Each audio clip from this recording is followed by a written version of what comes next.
You are listening to Fantha tracks. Because of the following special program, Wonder Woman and the Incredible Hulk will not be presented this evening.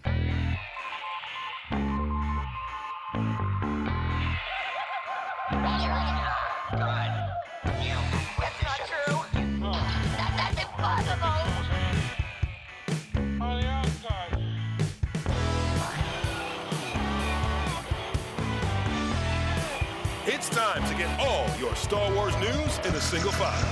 This is Making Tracks. Here are your hosts, Mark Newbold and Mark Mulcaster. That's not true.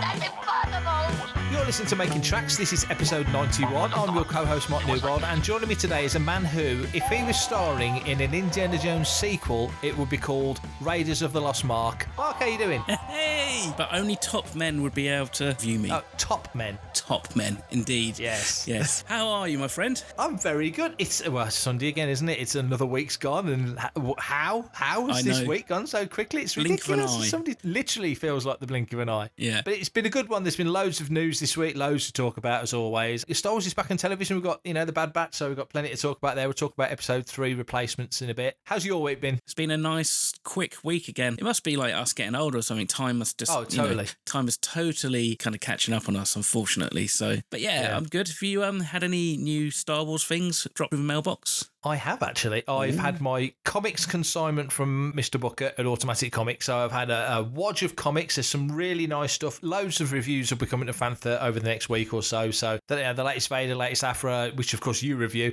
Latest Star Wars War of the Bounty Hunters Alpha is out. So I've got that. I've got the Empire Strikes Back 40th anniversary covers, the Chris Sprouse ones to have a little flick through. What else have I got? Oh, the Art of Star Wars Rebels, which is beautiful because along with the book, it comes in a beautiful slipcase that when you lift the top up, the cover is 2 crossed lightsabers. Yes, that's right. And the lightsabers ignite. It is so nice. So I'm really looking forward to having a good read through that. But so, apart from that, just little, as usual, odds and sods. Oh, beautiful print. Yes, a beautiful print that I ordered from my good buddy Joe Caroni. So that came through. So he did three prints. There was they were all convention exclusives. There was Leia, Luke, and I was missing Han Solo, and Han Solo came through this week. So it's absolutely gorgeous. Wicked. So that's already bagged and boarded and in with all my other prints. So really pleased with that. How about you? Any good stuff come to Casa de Mark?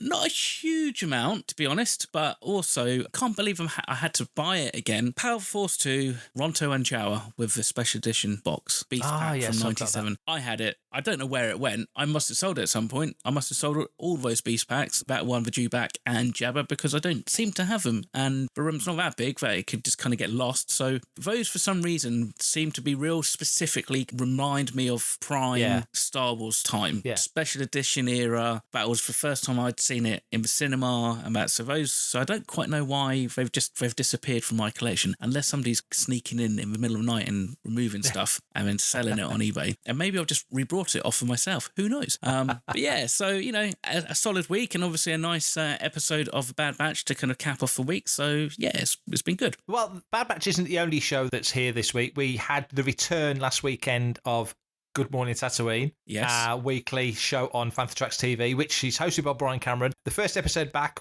I came on, so it was me and Brian talking about all the latest Star Wars news, which was really cool. New graphics, slightly tweaked and changed up. It goes live on Fantha Tracks Facebook and on our YouTube channel concurrently, so they go out at the same time, and then we post it onto Fantha Tracks, the site, the following day. So go back and check that out, last week's episode. This week's episode, it's Brian and Carl Bayliss. So they'll be talking about all the latest Star Wars stuff. And so it's good to have that show back. You mentioned the Bad Batch. We'll talk about that in a bit. But first, I would say the big news of the week for people who are looking forward to getting out and about and going to conventions is that Celebration Anaheim has actually been brought forward by a few months. So originally it was planned for the 18th to the 21st of August next year over in Anaheim. And now that has been brought forward to the 26th to the 29th of May 2022. So, Mark, they've moved it because obviously the world needs to get started again, and so many other things are happening in and around fandom and just getting the world back on its axis to some degree. What do you think they brought it for? Do you think it's a financial thing? Do you think maybe, if you're in that time frame, you're talking 20th anniversary of Attack of the Clones, do you think it's that? Do you think maybe it's because of Kenobi coming, season 3 of Mando? What do you think? I think partly it might be down to the fact that there's a D23 in the summer as well, and maybe they were looking at it from a marketing perspective, whatever it could be, and just thought we can obviously then capture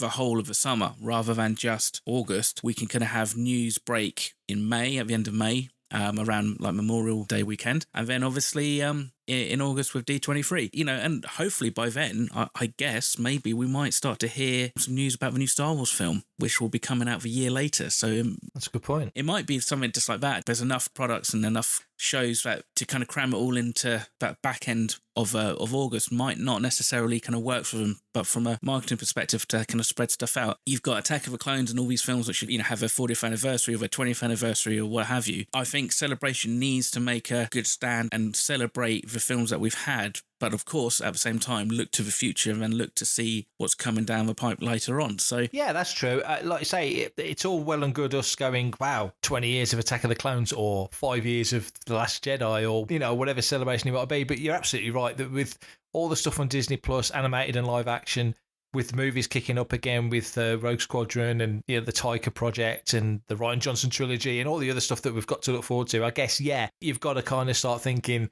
we need to celebrate what's here and what's coming rather than necessarily looking back. It's not the landscape it used to be, is it? No, it's not really. And I suppose that's the thing. D23 now, Star Wars is going to play a big part in that. I mean, it has done since really they brought Lucasfilm. So I guess you can't leave everything just a celebration. There might be stuff that they want to keep back. So it'll be interesting to see what gets announced when and where and how and by whom. Good point. Well, Fantha Tracks in one fashion or form will be at Celebration Anaheim next year. We'll cover all the updates and news and information on the site. We'll no doubt talk about it here on Making Tracks as well. But yeah, Celebration Anaheim is now 26th, 29th of May, 2022. Hey man, it's me, Kevin Smith, Star Wars fan, Fantha Tracks fan.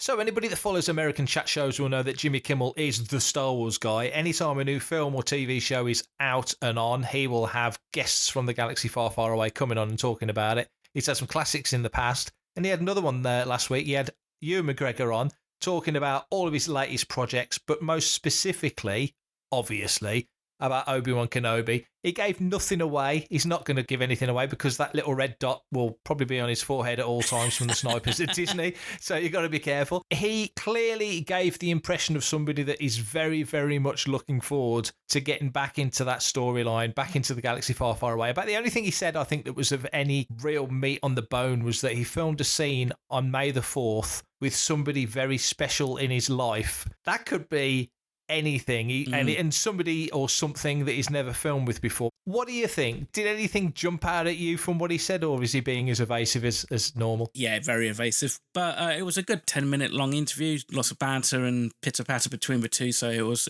very enjoyable watch. I thought maybe it might be his daughter, because his daughter lives in LA. She is an up-and-coming actress, and I think actually Ewan might be producing like a film or some kind of like vehicle for her at some point a little bit later down the line. So I wondered if it was that, unless, of course, like, his old mate Charlie Boorman's kind of come on for a cameo. That's a good shout. That's a good idea. Fun. Exactly. Who knows? I mean, we'll find out whenever Kenobi makes its way to Disney Plus, but he's definitely up for it. And I was really excited to hear him talk about how he's training for like 2.5 hours each day with lightsabers and that. So it sounds like lightsaber combat seems to really be quite heavily focused, or at least there will be, I guess, maybe a big lightsaber fight at some point or something, know, whether or not it's between another Force user or whether or not it's him kind of taking on a load of Tuscans or irate moisture farmers who've had come to kind of like collect their wives. Who knows? Who knows? There are plenty of irate moisture farmers on Tatooine. Yeah. Speaking of which, Joel Edgerton was speaking with Uprocks, Mike Ryan at Uprocks, chatting about his latest projects, which includes the Underground Railroad, which has just come to Amazon Prime. Can't not talk about Star Wars. How can you not talk about Star Wars? And Ryan basically mentioned, your backers Uncle Owen. Joel kind of can't talk about it, doesn't really say too much. But they did come across a nice little moment where he says about how he met Phil Brown Star Wars Celebration 2. So there's a little bit of conversation there, isn't there? Yeah, exactly. I mean, he does kind of like allude to the fact that going to be a fairly, at least memorable kind of start to the appearance on Kenobi. I think, he says, but give me 2 seconds, I'm going to turn it into 4. So he's really eager to make sure that he makes an impact with the return of Uncle Owen and that. So, but I think it's great. I think it's great that they're talking about it so far out. I mean, they're still quite heavily in production, so I guess, I don't know, what do we reckon? Kenobi's going to be out, next year? Do we reckon it's going to be out before or after Celebration? I think you're probably looking at the back end of next year, personally, because we've got 16 episodes of Bad Batch, then we've got Book of Boba Fett, then we've probably got Mandalorian Season 3, and then probably Season 2 of Bad Batch. I think Kenobi, they'll be pitching it back end of next year. My gut tells me that. Which is why I was surprised that they did change Celebration, because it kind of felt like this could be the event that really is, the spine event of it will be Kenobi. Yeah, totally, yeah. But that doesn't seem to be the case. So, yeah, we'll see. I'm happy to be surprised, I think. I'm Gareth Edwards, and you're listening to Fantha Tracks Radio. The music of Star Wars, obviously hugely important to fans and to anybody who loves the saga. Good news, Kevin Kiner's scores for the Bad Batch Season 1 are coming to digital download. So June the 25th, we'll see episodes 1 to 8 arrive. And then on the 20th of August, we'll get episodes 9 to 16. So, Mark, we get confirmation of 16 episodes of the Bad Batch, and we get the music. How cool is that? And actually, one thing I keep on forgetting to bring up in our reviews is the music a little bit, and also the fact that there's no real intro music, is there? Even less so than Star Wars Rebels. It's really kind of sparse on that. So Kevin has knocked it out of the park so far in the last 3 episodes that I've seen. I will definitely be downloading all of these. And like you say, it's nice to have signing confirmation about the fact that it's going to be 16 episodes. So that's a big old chunk of TV time. So where we actually end up by episode 16, who knows? But I'm really excited to be able to kind of get these. And hopefully one day these might, or some of these tracks might actually make their way onto vinyl for us collectors. So it'd be even better if that happens. Oh, totally. I chatting to people on Twitter yesterday, and one of the questions when this piece went up on the site was, is it coming on vinyl? And I said, well, I can visualize it. When they did the 4 box set for Indie, in that beautiful leather brown box. Yeah. CD, and you open the CDs and they look like the little mini albums, and they've done vinyl stuff. Disney seem really up for doing this. I really want, and obviously Mandalorian Season 1 with the 8 discs in the box. There's definitely scope to do something like that for Clone Wars. They've done various releases for Clone Wars, certainly for the Bad Batch. And also going back to the music, there isn't much of an intro. You hit skip intro on, you save yourself about 3 seconds. Yeah. It's not really worth it, is it? But I like that. It says to me something about the show, that this is a nitty-gritty, nuts and bolts kind of story. And we'll talk about replacement in a minute.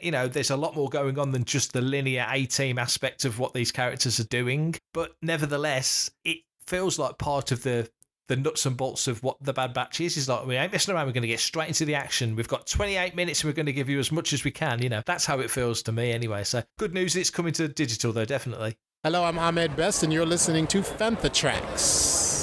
So in the 40th anniversary year of Raiders of the Lost Ark, good news for people who love the soundtrack and love the score and love seeing the film on a big screen. They are screening it in Millennium Square in Leeds here in the UK on Sunday the 25th of July. Tickets £21.50 for grown-ups, £11 for kids. There's a VIP upgrade for £12.50 and it kicks off at 3:30 in the afternoon. It's perfectly set up to be awesome and amazing. It's a bit of a drive for you, Mark, but is that something you'd consider coming up and hearing a live orchestra play? It's the Orchestra of Opera North performing it, coming up and seeing Raiders. Yeah, I guess I would be. I mean, I've seen Star Wars and Empire Strikes Back in concert at Royal Albert Hall, which is amazing. Still waiting for Return of Jedi because it got cancelled last year because of COVID, but it's back on, I think, in the end of October, so I'm really looking forward to that. But John Williams music in a live environment with an orchestra, you can't beat it really. And to be fair, I think Raiders is definitely one of my favourite John Williams soundtracks by any stretch. So it's a possibility. I'd love to see it come down south a little bit, maybe to VRH or somewhere else. I'll have a look in the diary and see if I can make some time for that one. I think, I take it you're going to go up because you're a big indie fan, aren't you? So yeah, definitely. I mean, I've seen Raiders in concert at the Symphony Hall in Birmingham. That was phenomenal. I think I've told this on the show before. As a kid, I had the choice to see Raiders or Condor Man, and me and my friend chose Condor Man. because we'd seen a clip of Raiders and it looked quite scary, so we never went to see it. So considering I'd had it on Video 2000, I had it on Video 2000 since like 83, I think, 83, 84. It was before Temple of Doom came out. It was a film I was tremendously enamoured with. Got the soundtrack on cassette when I was a kid and the whole thing. Didn't see it on a big screen until Dave Tree put on the Fordingbridge Film and TV Festival in 2010, and Robert Watts came down and presented it, did the introduction, and that was amazing to see it on a bigger screen than my meagre little television. Unless there's anything else that will drag me away from Leeds on the 25th of July, I'm pretty sure I'll be down there for that. For everything in one location, daily news, reviews, interviews, podcasts, video, and social media feeds, bookmark FanthaTracks.com for Star Wars news 24/7, 365.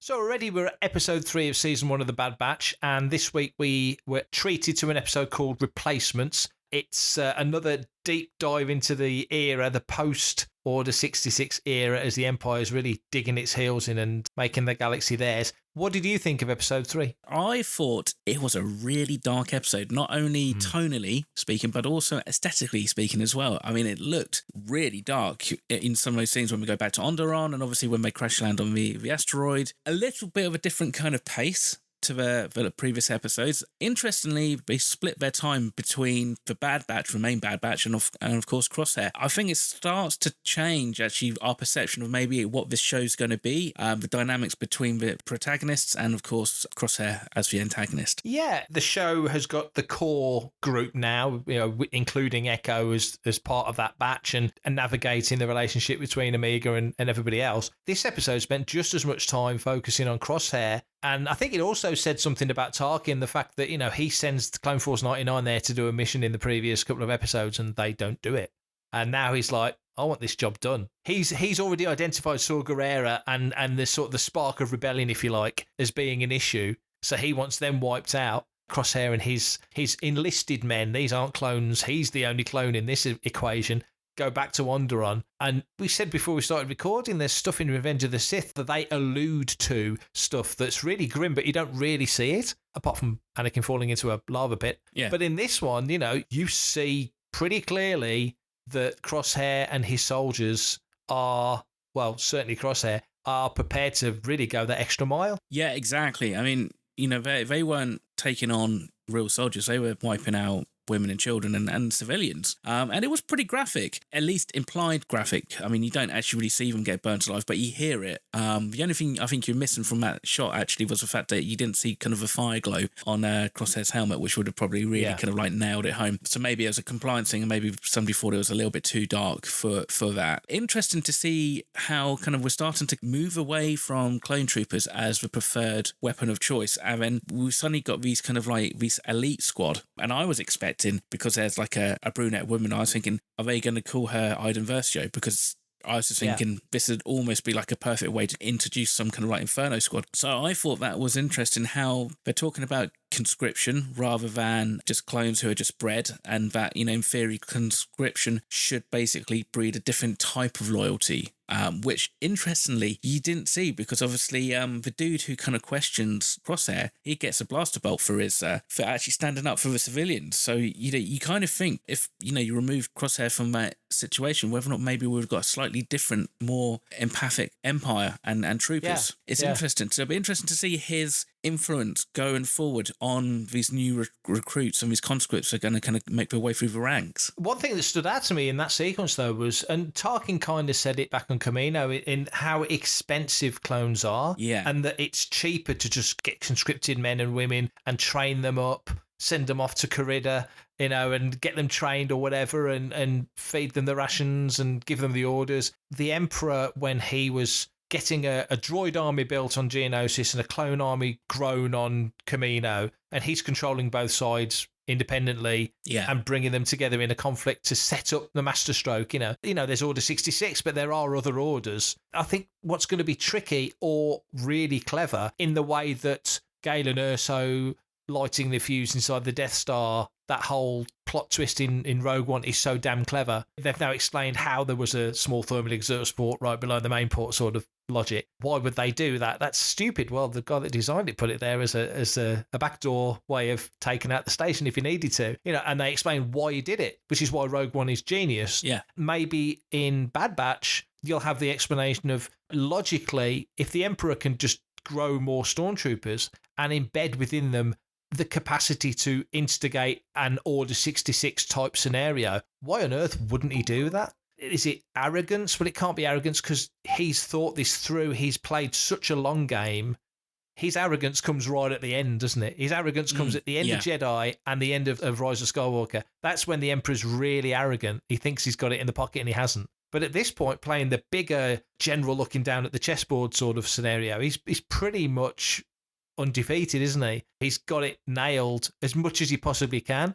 So you've got to explain why he wouldn't just clone an army. And I think Bad Batch will be the show that shows you that. Yeah, I think so. I think you're completely right with that. And also, I'll just wonder if maybe there's something to be said. When you've got clones who are bred in a very sterile environment, they might be great for taking on battle droids who are created in a very sterile environment. But actually now we're talking about actually having to manage and deal with the galaxy's population. And so there's got to be a certain logic that actually if you've got members of Alderaan being conscripted, they will be best placed to deal with Alderanians, for instance. But also, I mean, it said in the episode, doesn't it? The genetic code that they pulled out of Jango Fett is degrading. And so that's going to have an impact. Let's face it, it's got to be like copying an audio cassette. You get about 2 or 3 kind of generations down from that first recording, and it starts to sound a bit crap. More kind of like errors and problems kind of get introduced into the recording. So then by the time you're on the 8th or the 10th copy, it sounds completely crap and is going to be a dud. So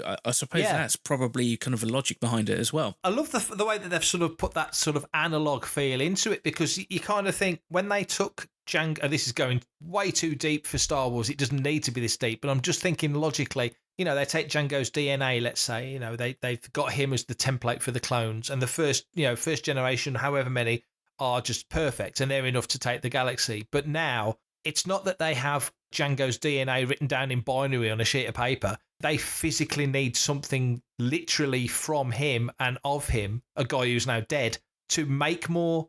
It's a case of, well, we've actually run out of Jango DNA, so the best thing we've got is the first generation clone, like you say, and it's a photocopy of a photocopy of a photocopy, isn't it? So I love the fact that just feels like a very analog answer, as opposed to a digital answer where you just go, well, just type in 110, 110, you know what I mean, for exactly. 1,000, and just make it that way. So with the Emperor now having the galaxy, and he's got popular opinion, you'd imagine, pretty much on his side, apart from small pockets of resistance. And this is another thing, and I think this is something that's going to come out more as the show goes on, the whole concept of the separatist movement, that the Emperor identified the separatist movement as something to weaponize and use it against the Republic.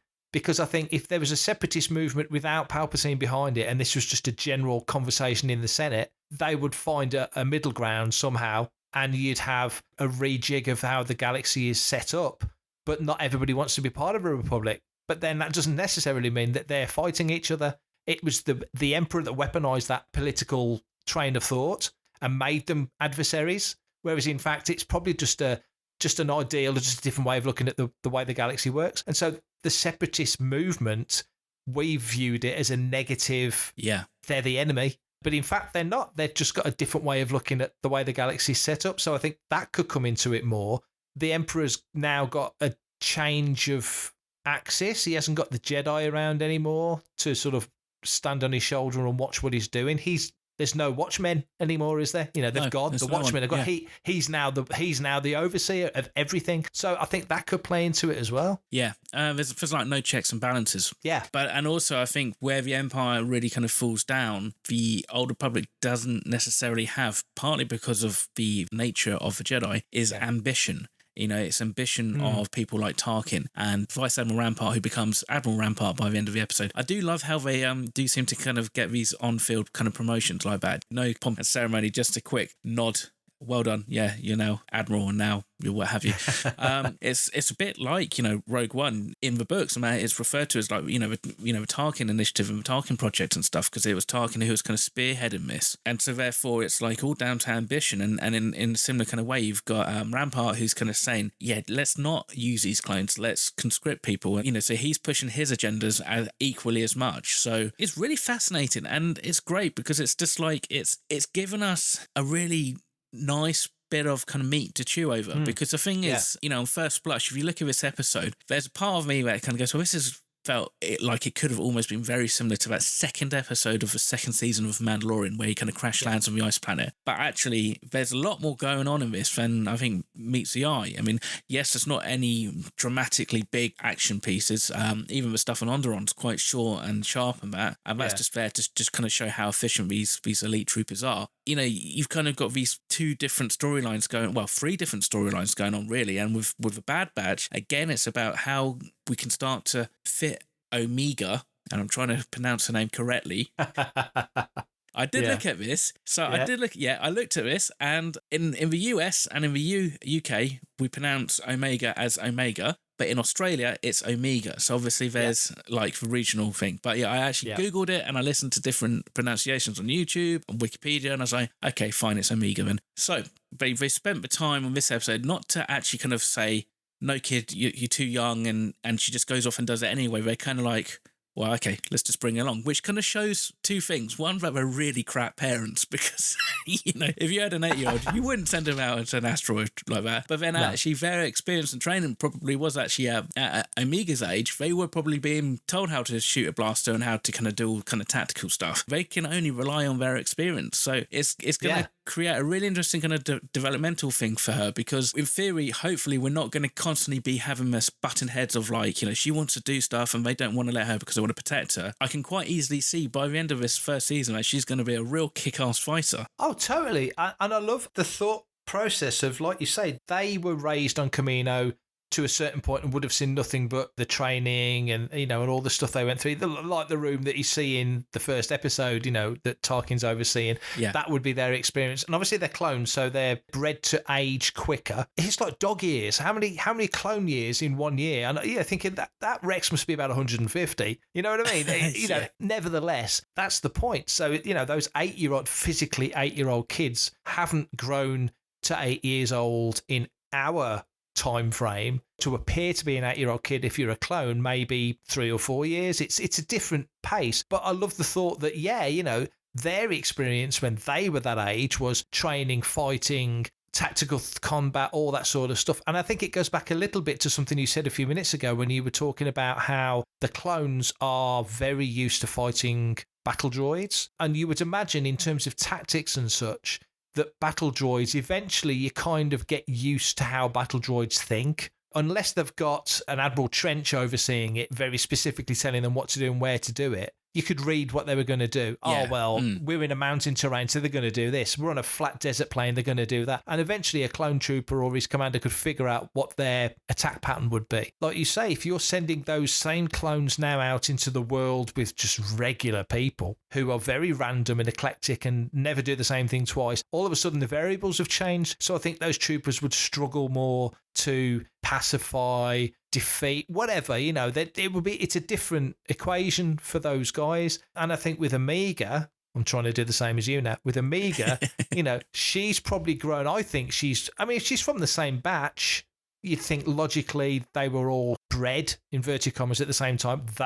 The boys, if you want, were accelerated, and the Kaminoan lady took Omega as her aide, and it just feels to me like she grew at the same pace as Jango, as Boba rather, and that may be dismissed at some point as not being necessarily the case, but that's how it reads to me. And so she's grown at a regular speed and seen all the stuff that she's seen on Kamino, which is very limited. But like you say, not great parenting, but what else do they know? And also, she's got to learn. She's made the choice to be with them. She can't just stay on the ship all the time. So she's got to get out there and learn. It was a really neat little scene. Like you said about how this whole formation of the Empire and just looking at the balance of everything is probably written as the B story, and Omega and the Bad Batch is the A story in the nicest way possible, because the potential importance of the setting up of the galaxy is so vital. that to me felt like the A story, and Omega and the Bad Batch almost felt like the B story. That's not knocking either story. That's just my perception of it. Yeah, no, exactly. I know what you mean. Near the end of the episode, I think even Omega kind of says, we've got to go and rescue Crosshair. So do we think that's what their next point of call is to start thinking about how they're going to rescue Crosshair? I mean, we saw that Tech was starting to play around with some kind of equipment to adapt or kind of neutralize the inhibitor chips. Whereas before, I think,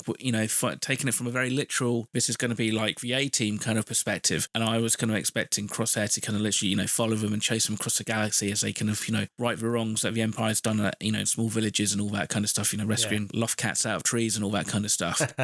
I'm starting to think that possibly now, they're going to try and find a way to either infiltrate Kamino again and at least attempt one last time to get Crosshair back, really, and try and, I guess, neutralize that chip so he can rejoin the Bad Batch. Yes, in a word. I think that... when we said about them basically being the A-Team, and we've put a really easy label, if you remember the A-Team, of course, that feels like an obvious comparison. Yeah. I think already 3 episodes in, it's like, nah, this ain't that show. No. There's way more depth to this than that. There's way more going on. We're going to see so much more of the galaxy in the way I expect Cassian Andor to be the same. You've got that focal character, and with this, you've got that focal team, and you've got the kitchen sink drama of them making it work with Omega as a character and becoming part of that batch. I think Hunter said it when they were going after, was it the Moon Dragon, that creature that took the part? Yes, that's right. He says it's D&D. Each of us has an enhanced skill. We don't know what Omega's enhanced skill is yet, so something's going to come out. It can't be. I mean, she was quite stealthy, but it's only because she's small. Something else will come out about her that you go, well, that's her special ability. Unless she's an all-rounder. So unless basically she's, rather than, if we imagine, like you said, in a D&D kind of term, like everybody's kind of maxed their special ability, but maybe her abilities are kind of not as good, but she's got every little kind of aspect of the other 4 Bad Batches. So actually she could be the next generation, the super clone trooper, shall we say, who is, even improved, marksman and improved with tech. And, we don't actually know how strong she is. I mean, because it's all relative because of the fact that she's a kid. It could be something like that. But in terms of Crosshair, I think back to there was a sequence when she sat next to Crosshair and he's the grouchy kind of doesn't want to be bothered with anybody else. Introverted, yeah. Absolutely. And she has that little conversation with him and basically says, it's not your fault. You do realise it's not your fault. And she says that to the rest of the guys when they're a little bit annoyed because they're brothers and there's that sort of bantery aspect to them. They're all facets of the same personality, but separate, You see when the ship's coming down onto the moon, you see Wrecker bang his head and you kind of get the feeling, was that just him banging his head? Or I think he knows there's a physical chip in there and I think he's trying to short circuit the chip. So that's my brain saying that's where he's going with that. He's the one that sets up the room for Omega at the end. So he understands he's starting to get making a part of the team aspect. I think even they think that the guys that are left, maybe not Echo so much because he's not specifically one of the batch. He's just there as a soldier and working with them as a team. But the other guys realise that they're all one. And Omega's here now. And it's like, hang on, we've got this little thing that we didn't know we were missing. And now she's here. That feels correct and complete. Yeah. But we haven't got Crosshair now. So to go back to your point, I think, yes, they will go back for Crosshair. It's whether or not, and you did see that shot of the end when they go into the old Bad Batch quarters on Kamino and it's all been changed and you see sort of Crosshair look around and he doesn't say it, but he's like, this don't feel right. Yeah. This is our old quarters. All the other mess and nonsense has gone. It was very clean and orderly. And he sits there and sort of looks down. So even he's having doubts. And yet on Onderon, he's the one that takes out the other trooper. He's the one that orders them to take out the Onderon rebels, separatists as they were. So it's still very up in the air what his reaction be if they go back to get him. Comes down to a chip, doesn't it? Comes down to an inhibitor chip because it's him. He said it like good soldiers follow orders. And it's because of that chip, it's probably a real black and white situation. It's like, these are the orders.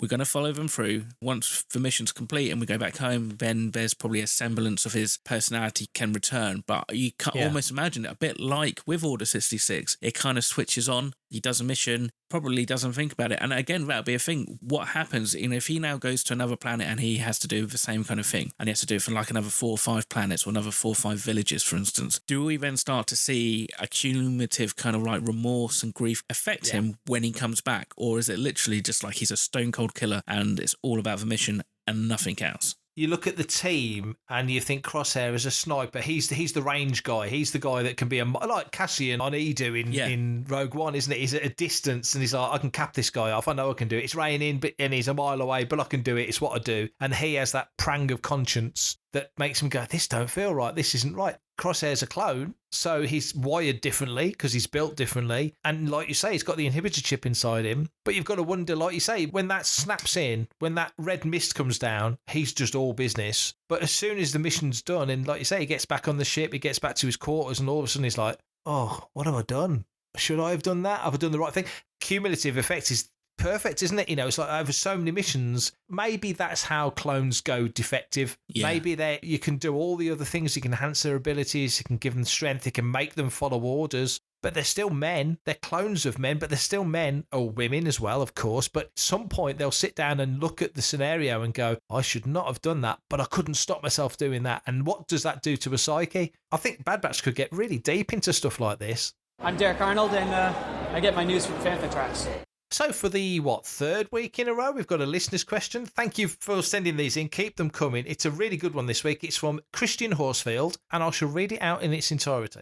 Are you ready? Go on then. Poised. About 3 years ago, there was a big announcement about expansions to Disneyland Paris involving a Star Wars area, a Marvel area, and a Frozen area. Since then, the people at Disneyland Paris seem to have gone very quiet on the Star Wars land. The Marvel and Frozen expansions seem to be moving ahead, but not Star Wars. Do you think the suits at Disney have lost faith in the general public's appetite for Star Wars and the sequel trilogy setting of Galaxy's Edge to the point where they don't have the confidence for a multi-year, multi-million euro expansion to Disneyland Paris? Keep up the excellent work, Christian Horsfield. So thank you, Christian, for that question. We have kind of touched on this recently in a roundabout way, but this is quite specific. He's talking about Disneyland Paris. So straight to you, Mark. Do you think that there will be a Star Wars expansion? If there is, do you think it will be a Galaxy's Edge Batuu expansion? What are your thoughts? Obviously, when you go to Disneyland Paris, it's not as big as, say, going to like Hollywood Studios or anything like that. So the original Star Tours ride and little environment there was greatly reduced, and it was all in French as well, which makes it really an interesting experience when you don't understand a word of French. This could just be a matter of we're still kind of like in the pandemic kind of era, and we're still a little bit unknown as to what's going to happen. Maybe they're just being a little bit cautious. I don't actually know how much real estate they really have to play with in Paris to kind of like how big an expansion they can really do. I mean, it would be great if they could do something as big as Galaxy's Edge, but I doubt they will. And maybe this is just something that's going to be, again, scaled down. I don't know. Have you heard much? What's your thoughts? Only what they said originally, that it's not Galaxy's Edge, it's like Star Wars Land, that you wouldn't get the Falcon, but you would get, I think it was Poe's X-Wing. So it was, the pictures that I saw was it was a much smaller layout, more sort of steeped and different levels and such. Certainly Batuu. But I think back to when Paramount were involved in the Star Trek experience in Vegas, when they built it at the Hilton. You know, you would argue that the least successful Star Trek series at that time was Deep Space Nine. And yet the Star Trek experience was Quark's. It was all set around DS9, the promenade, the restaurant, the food area. And of course, it fit because on DS9, there was a promenade, there was a shop area, there was a restaurant and all of that. So, thematically, stylistically, it made the most sense. But really, if you think about it, what they should have done was they should have made it 10 forward and come up with a corridor on the Enterprise. And you should have really done it on the Borg, Enterprise. Wasn't it? Well, they put the Borg 4D in later, and they put the Klingon experience, the ride in there. So, and there was part of the Enterprise. You could go on the Enterprise bridge. On the bridge, yeah. And they did the Grand Corridor, which you saw in the plans, but you never saw in the TV show. So there was loads of things that made it all fit. But the point being was the focal point was it was DS9 basically. In relation to this, you've got Batuu East and West in the States already, East and West Coast. I don't know if there's any plans to do stuff in the Far East because there's a few Disneyland locations there. Maybe with Paris because they always want it to be slightly different, and also they want to give you a reason to want to go to different places. I'm sure Disney would be perfectly happy if you only ever went to Florida or you only ever went to California. But, if you go to California, for example, there's Radiator Springs. There isn't a Radiator Springs at Orlando. I might be wrong, but I think there's Toy Story Land at Orlando, but that's not at Anaheim, and so on and so forth. So there's reasons to go to both parks. Maybe Disney would be well served in the long run to do something similar with this. So maybe make it a more of a generic Star Wars setting than specifically Batuu, because the way Batuu was designed, and again, I've got it right here, the Art of Galaxy's Edge, it's phenomenally designed and the detail and everything else. But Batuu, even though it's been around forever in the Star Wars galaxy, in storylines anyway, so you could visit Batuu at any point of time, prequel, sequel, OT, way further out than that if you want to. It does feel like a sequel trilogy setting. So if Disney want to catch more general people, you'd maybe want to change the radar dish on the Falcon back to a round one. You know what I mean? Silly little things like that, you know, and just make it feel more generically Star Wars. You know what I'm getting at by saying that, you know. So I think maybe Disneyland Paris could go down that route. You know, you don't put Poe's X-Wing, you put Luke's X-Wing. You don't put the Falcon with the square dish, you put Falcon with the round dish. And all of a sudden people go, that's the ships I know from my childhood. Or the parents taking the kids go that, you know what I mean? And it's generic enough to catch more people. Not that they're doing bad. I found some concept art, and there's an article on solidarisparis.com, which basically actually is written March of this year. They talk about all the different expansions, and they've put a date, a proposed date for like the Star Wars Land details. It's set to open in 2024 and 2025. If this is correct, it's still a few years off, and that might be why we've not heard anything from it. So it sounds like the Star Wars Land was going to open after like Iron Man and the Web Slingers attraction, so it sounds like it's further down the list. But the concept art, it's very much a Batuu setting, that mountainous rock kind of facing, but yes, it's just Poe's X-Wing, and they state that attractions still unknown,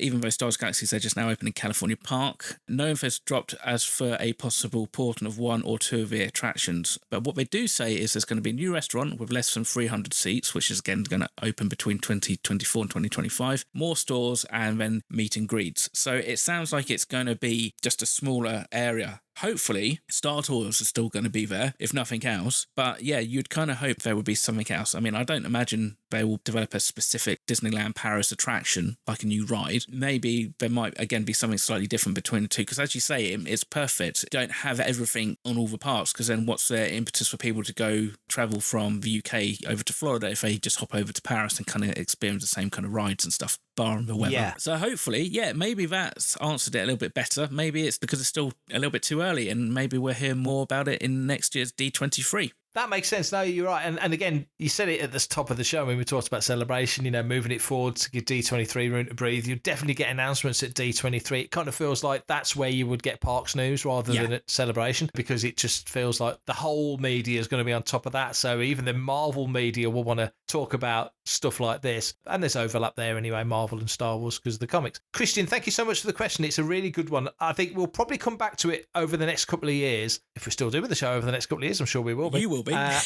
I will be. Bored of me already. And, you know, and we'll see where we go with this, because, again, I think as Star Wars develops, as the sequel trilogy will eventually get more expanded upon, it's got to be. You know, there's not been that many books. There's not been any animated series other than Resistance that kind of was at the beginning of that era. It feels like there will be more. Maybe at some point we'll be getting more news. We'll bring it to you here on the site. Thanks for that question, Christian. Like Mark said, I think we will keep an eye on that and just see how it develops over the coming weeks, months and years. But if anybody else has got a question about Disney parks, about Star Wars, about the Bad Batch, about anything in general, really, as long as it's nothing too personal, by all means send it over. Mark, how can they get in touch if they want to send us something? They can get in touch, and they can get in touch like this. If you want to be a part of the action, stay updated on all the latest Star Wars news, visit fanthatracks.com or check out the free Fantha Tracks app through the App Store to follow us on your mobile device. Perfectly done. You can reach out to us and send in your listeners' questions by emailing radio@fanthatracks.com. Drop us an email. Anything, we'll talk about anything, send it in, we'll talk it through, and you'll get your name shouted out on the podcast. Comment, like, and share on any of our social media feeds @FanthaTracks, and be sure to subscribe, leave a review on Amazon Music, Audible, Apple Podcasts, Google Podcasts, Spotify, or your podcatcher or smart speaker of choice. And as always, thanks to James Semple for composing the Fantha Tracks intro, Adam O'Brien for our Making Tracks opening music, and Mark Daniel and Vanessa Marshall for our voiceovers. Just say Mark Daniel got married this week, so many congratulations to Mark and his new bride. And yeah, another episode in the can, episode 91 already. That's crazy. Crazy. And of course, as a reminder, don't forget to check out Good Morning Tatooine. Absolutely. Weekly, 9 o'clock UK time, 5 o'clock New York time, 1 o'clock Pacific time, if I remember correctly, on Fantha Tracks. So it's on Fantha Tracks Facebook on Sunday evenings at 9 and on Fantha Tracks YouTube at the same time. And then the following day, we embed it onto the site. So come and have a watch. It's always good fun. And we'll just chew over the latest news. Brilliant. So, Mark, take care, mate. I will catch you no doubt later on in the week. And, of course, everybody else, thank you for listening. Stay safe, wear a mask, and may the force be with you.